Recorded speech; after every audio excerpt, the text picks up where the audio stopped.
To prepare for having a baby, I bought a treadmill. I'd heard babies sleep a lot, and I wanted to be able to log some miles during the long naps I'd heard so much about. That wasn't supposed to be funny. And I read.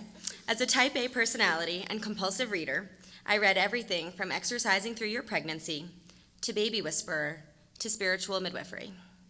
As my due date approached, I reviewed my to-do list. Read 10 books on pregnancy, birth, and babies. Check. Breast pump purchased. Check. Cloth diaper service arranged. Check. Dozens of gender-neutral onesies washed and folded. Check.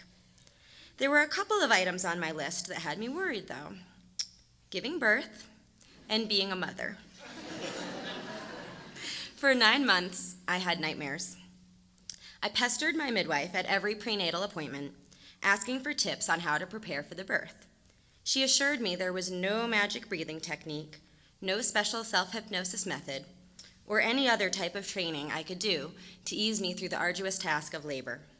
As someone who wouldn't dare toe the line of a race without having trained, the idea of showing up to childbirth without proper preparation seemed irresponsible, arrogant even. Friends assured me I'd be fine. About the birth, they said, it'll be like a marathon.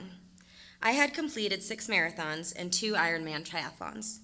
If labor was really like an athletic event, how come I'd never heard any of my mom athlete friends make that comparison? From what I could tell, an athlete was just as likely as a couch potato to proclaim that giving birth was the most painful, difficult experience of her life. I am someone who howls over a stubbed toe, pouts over a paper cut, and begs for the strongest narcotics available for the most minor procedure.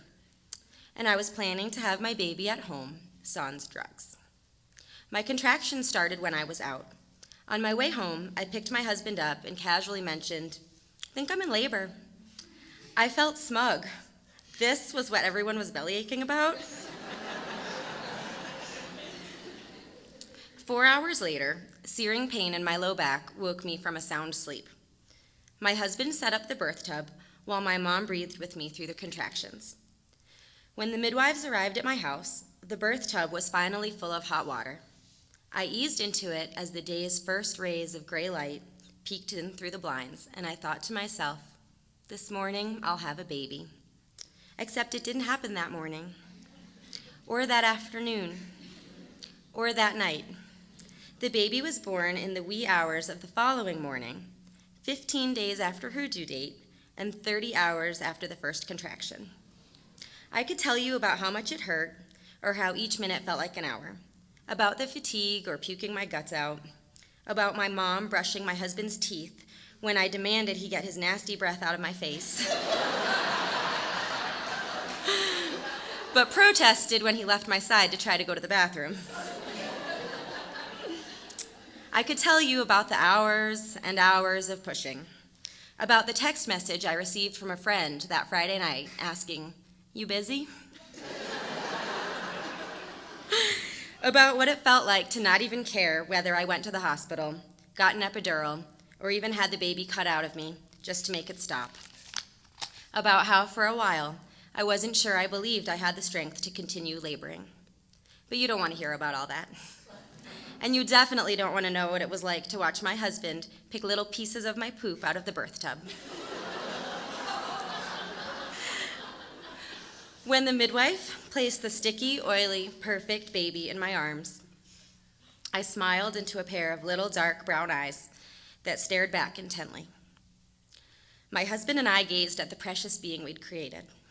My mom watched, tears glistening on her cheeks. I spread the tiny legs. A girl, a beautiful, healthy, alert baby girl. I'd birthed this baby. In that moment, I felt I could climb any mountain, soothe any screaming baby, endure any sleep deprivation, tolerate the most chafed of nipples. In the wake of giving birth, I possessed a power unlike anything I'd ever felt before.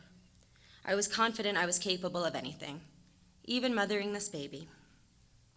On her first night with us, she slept the whole night through, but I was awake all night, listening for her cries. On the second night, I was ready to sleep, but she was up on and off the entire night. By the third night, I was exhausted. Breast milk was leaking from my nipples, soaking my pajamas and bedsheets, and I still hadn't taken a crap. I was too scared. No one warns you about that part. The excitement of childbirth had worn off.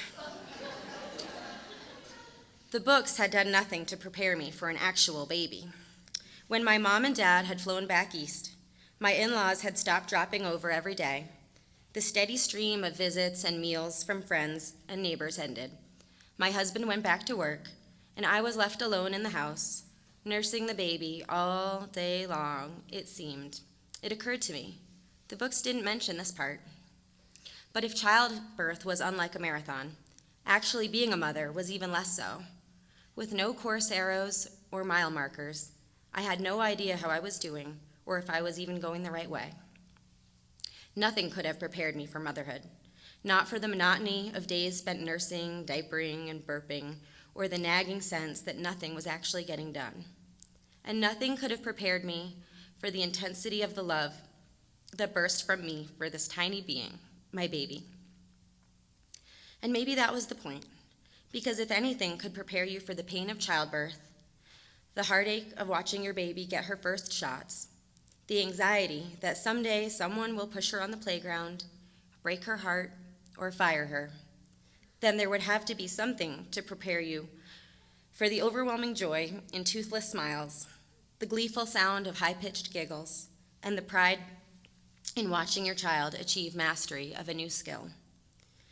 And the idea of being prepared for all of that, if it were even possible, as much as my type A personality thirsts to have all preparations in place, to be ready for what lies ahead, I know that that would only strip all the magic away.